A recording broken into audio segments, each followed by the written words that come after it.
Hello! In this video I will show you how to enable Google Assistant to work on lock screen on Oppo Reno 8 Pro. So you have to start by opening your Google application, then click on your avatar and now click on Settings. Then click on Google Assistant and now click on Hey Google and Voice Match. Then you have to click here on Hey Google and now click on More and I agree, More and I agree. Then click Next. And now click on Retrain Voice Match Model. Okay Google, what's the weather tomorrow?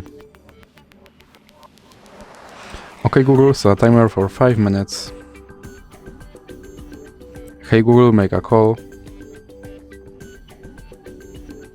Hey Google, remind me to water my plants every Monday. Now you can click Next, then click Next again and click More and I agree.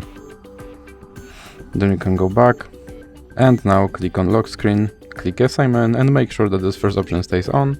And now let's check if my Google Assistant will work on lock screen. Okay Google. And as you can see, my Google Assistant works on lock screen. So that's it for this video. If you liked it, please remember to leave a like and subscribe.